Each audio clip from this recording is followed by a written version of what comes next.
जब जब चुनाव आता है कांग्रेस के बड़े नेताओं के मुंह से कुछ ऐसा निकल जाता है जो पार्टी के लिए भारी पड़ने लगता है। कर्नाटक में कांग्रेस अध्यक्ष मल्लिकार्जुन खड़गे के मुंह से 3 अक्षर का एक ऐसा वाक्य निकला जिसे डिफेंड करना पूरी कांग्रेस के लिए मुश्किल होता जा रहा है। जबकि मोदी के लिए कर्नाटक का चुनाव कुछ और नहीं, 2024 की नेट प्रैक्टिस भर है। बूथ वर्कर्स से वर्चुअल संवाद में मोदी ने देश भर के कार्यकर्ताओं को बता दिया कि कांग्रेस का मुकाबला करना कैसे है। तंज करते हुए मोदी ने कहा कि जिस पार्टी की वारंटी खत्म हो गई है वो जनता को गारंटी कैसे दे रही है।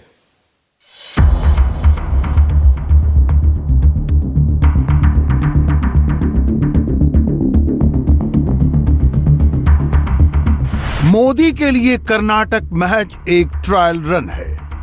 24 के चुनाव का लॉन्चिंग पैड है। 24 में मोदी का टारगेट 350 है। मोदी ये टारगेट कैसे अचीव करेंगे, इसे समझना कोई रॉकेट साइंस नहीं है। कर्नाटक के कार्यकर्ताओं से मोदी ने वर्चुअल संवाद किया। इस संवाद में बूथ वर्कर्स को मोदी ने बूस्टर डोज दिया। विरोधियों की बाजी पलटने का मोदी मंत्र ही दे दिया। 1 घंटे तक चले इस संवाद में 1600 से ज्यादा सेंटर्स पर 58,000 बूथ के 25 लाख से ज्यादा कार्यकर्ता प्रधानमंत्री के साथ कनेक्ट थे। मोदी ने कार्यकर्ताओं को कर्नाटक में पूर्ण बहुमत की सरकार बनाने का फॉर्मूला बताया। फॉर्मूला ये कि कैसे एक एक बूथ पर 20-20 कार्यकर्ताओं की जोड़ी काम करे। इसमें महिला कार्यकर्ताओं की भागीदारी भी बराबर की हो।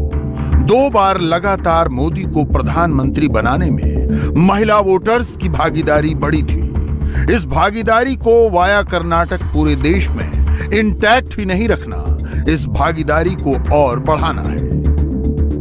10 पुरुष कार्यकर्ता और 10 महिला कार्यकर्ता, 20 लोगों की जोड़ी बनाइए और मजबूत जोड़ी बनाइए, टीम बनाइए। कर्नाटका के उज्जवल भविष्य के लिए, कर्नाटका के नौजवानों के उज्जवल भविष्य के लिए भाजपा की केंद्र सरकार हो या भाजपा की राज्य सरकार हो, ये मिलकर के कैसे काम कर रही है, इसकी सारी जानकारी आपके मोबाइल में होनी चाहिए, आपकी डायरी में होनी चाहिए और डायरी हमेशा साथ होनी चाहिए। और ये सारी बातें आपके दिलो दिमाग में भी होनी चाहिए। घर में जाकर के एक पुरुष का करता, एक महिला करता, दोनों साथ जाए, एक घर में जाकर के बैठे। बुजुर्ग लोग हैं तो उनको जरा प्रणाम कीजिए, बच्चों को प्यार कीजिए, परिचय पूछिए, घर में क्या करते हैं, कहाँ के हैं, कैसे करते हैं, क्या व्यवस्था, सारी बातें उनसे सुनिए। फिर कहिए कि देखिए हम तो भाजपा के कार्यकर्ता हैं, आप कुछ पूछना चाहते हैं क्या, आप कुछ कहना चाहते हैं क्या।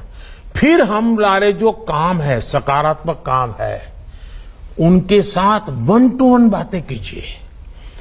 एक परिवार में आधा पौना घंटा, 1 घंटा बिताइए, बहुत फायदा होगा।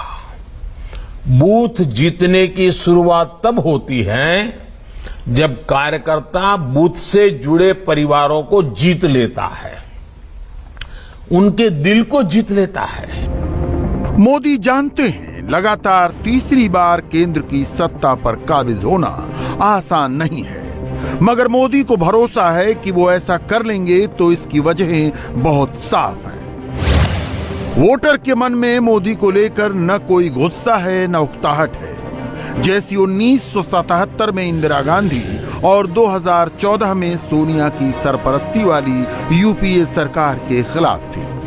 एंटी मोदी गैंग की लामबंदी विशुद्ध गणित के आधार पर है। इनमें भी सारे क्षेत्रीय दल हैं जिनकी कोई पैन इंडिया प्रेजेंस नहीं है, केवल अपने राज्य में असर है। उन्हें लगता है कि सिर्फ 37% वोट के आधार पर बीजेपी सरकार बना सकती है, तो 60% वोट जोड़कर गठबंधन सरकार क्यों नहीं बन सकती। इसमें केवल कांग्रेस है जिसकी नेशनल प्रेजेंस है। 200 सीटों पर वो बीजेपी से सीधी लड़ाई में है। मगर हाल के चुनावी प्रदर्शनों के चलते कोई कांग्रेस को सीनियर पार्टनर मानने को तैयार नहीं। कर्नाटक में कांग्रेस ने 4 गारंटी वाला चुनावी नारा दिया है, मगर मोदी ने आज ये कहकर कांग्रेस के नारे की हवा निकाल दी कि जिसकी खुद की वारंटी खत्म हो चुकी है, वो पार्टी किस बात की गारंटी दे रही है। हिमाचल के लोग, अभी चुनाव हुआ है ना, 1 साल हो गया, हिमाचल के लोग आज तक कांग्रेस की गारंटी पूरी होने का इंतजार कर रहे हैं। वादे किया कुछ नहीं। राजस्थान के लोग भी कांग्रेस की गारंटी पर आज आंदोलन कर रहे। भाई क्या हुआ, सरकार का 4 साल बीत चुका, अभी तक गारंटी ही रह गई। कांग्रेस मतलब झूठ की गारंटी, कांग्रेस मतलब भ्रष्टाचार की गारंटी, कांग्रेस मतलब भाई भतीजावाद की गारंटी। कांग्रेस अब उस स्थिति में है जब वो ना कोई सच्ची गारंटी दे सकती है, और आपको तो मालूम है मेरे नौजवान दोस्तों,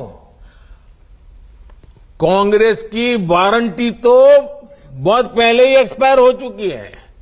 जिसकी वारंटी एक्सपायर हो चुकी है उसकी गारंटी का मतलब क्या है जी?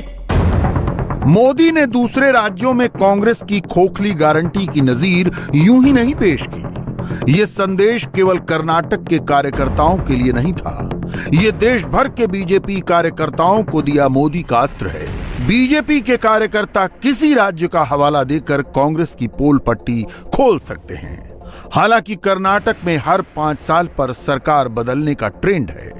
इस बार के चुनावी सर्वे कांग्रेस को एज दे रहे हैं, मगर बीजेपी का मानना है कि 29 अप्रैल से मोदी का धुआंधार चुनाव प्रचार बाजी पलटेगा। मोदी कर्नाटक में 1 हफ्ते में 21 रैलियां करेंगे, राज्य के अलग अलग इलाकों में रोड शो करेंगे। कर्नाटक से ही आने वाली केंद्रीय मंत्री शोभा करंदलाजे का दावा है कि नतीजों में ये सारे सर्वे झूठे साबित होंगे। ये सर्वे का पूरा क्या क्या सर्वे में आया वो झूठ निकलेगा, क्योंकि कर्नाटक का माहौल क्या है, कर्नाटक का लोगों में मन में क्या है वो हमको पता है। हम बूथ जाने वाले हैं, हम हर घर जाने वाले हैं, हर घर में बताते हैं। अभी हम प्रधानमंत्री जी को मदद देंगे, भाजपा को जिताएंगे, क्योंकि कर्नाटक को एक डबल इंजन सरकार चाहिए। ऐसे लोग मानते भी है, ऐसे काम करते भी है। कर्नाटक में इस बार कांग्रेस ने मोर्चाबंदी जबरदस्त की है। वो मई सरकार के खिलाफ भ्रष्टाचार और 40% कमीशन का आरोप राहुल गांधी भी खूब उछाल रहे हैं। ग्रामीण इलाकों में कांग्रेस के 10 किलो मुफ्त चावल, महिला सदस्य को हर महीने 2000 रुपए, बेरोजगार नौजवानों को 3000 रुपए और डिप्लोमाधारी को 1500 रुपए प्रतिमाह की मदद के अलावा 200 यूनिट फ्री बिजली की खूब चर्चा है। मगर कांग्रेस नेताओं का हाल यह है कि वो बना बनाया माहौल अपने बयानों से खराब कर लेते हैं। कर्नाटक के कलबुर्गी में कांग्रेस अध्यक्ष मल्लिकार्जुन खड़गे ने प्रचार के दौरान पीएम मोदी को जहरीला सांप कह दिया। खड़गे ने कहा कि अगर आप ये जानने की कोशिश करेंगे कि जहर है कि नहीं और इस कोशिश में आपने उन्हें छू लिया तो आप मर जाएंगे। ನಿಮ್ಮ ಐಡಿಯಾಲಜಿ ಏನಿದೆ, ನಿಮ್ಮ ವಿಚಾರಧಾರೆ ಏನಿದೆ, ಅದು ಬಹಳ ಕೆಟ್ಟಿರೋದ್ರಿಂದ ಅದು ದೇಶಕ್ಕೆ ಹಾಳು ಮಾಡ್ತಾ ಇದೆ. ಮತ್ತೆ ನೀವೇನಾದರೂ ತಪ್ಪು ತಿಳ್ಕೊಂಡ್ರಿ, ಮೋದಿ ಅಂದ್ರೆ ಈ ವಿಷದ ಹಾವಿದ್ದಂಗೆ. ನೀವಂದ್ರೆ ಇದು ವಿಷ ಅದ ಇಲ್ಲ ನೋಡೋಣ, ಸ್ವಲ್ಪ ನೆಕ್ ನೋಡೋಣ ಅಂತ ನೆಕ್ಕಕ್ಕೆ ಹೋಗಿರಿ, ನೆಕ್ಕರು ಸತ್ತ.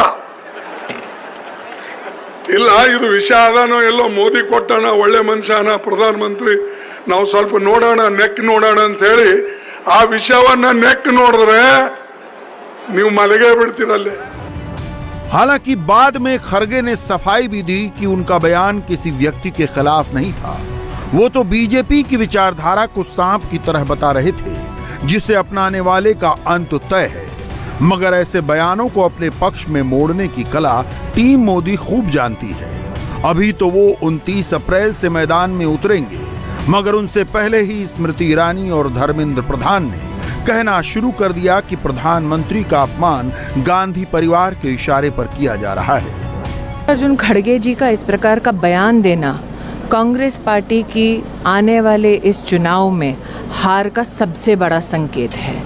वो जानते हैं कि अगर उन्हें गांधी खानदान के करीब जाना है तो सोनिया जी के आदेश अनुसार नरेंद्र मोदी को सतत अपमान करना है, चाहे वो मौत का सौदागर वाला कटाक्ष हो या आज जिस प्रकार से नरेंद्र भाई पर उन्होंने अभद्र टिप्पणी की है, ऐसी टिप्पणी हो।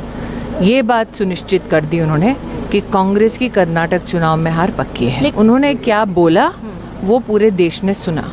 और अगर बीजेपी की आइडियोलॉजी के बारे में बोला तो बीजेपी की आइडियोलॉजी है क्या? राष्ट्र प्रथम। अब क्या खड़गे जी ये कह रहे हैं कि मोदी को नहीं हिंदुस्तान को गाली दी है? खड़गे जी जैसे अनुभवी व्यक्ति, उन्होंने जो आज शब्द कहा और वो जो पार्टी से आते हैं उस पार्टी की नेत्री कभी प्रधानमंत्री जी को मौत का सौदागर कहते थे, कभी उनकी पार्टी के लोग उनको दुर्योधन कहते थे, कभी उनको गटर की कीड़ा कहते थे, कभी मामूली चाय वाले कहते थे। इस प्रकार के शब्द प्रजातंत्र में ग्रहणीय नहीं है। हमें लगता है खड़गे जी की कुछ मजबूरी रही होगी। खड़गे जी अपने राजनीतिक आकाओं को, राजनीतिक मास्टर्स को संतुष्ट करने के लिए इस प्रकार की अपशब्द का व्यवहार किया। इंडिया टीवी हर वक्त हर जगह डाउनलोड करने के लिए सर्च करें India TV news Google play store या ऐप स्टोर पर।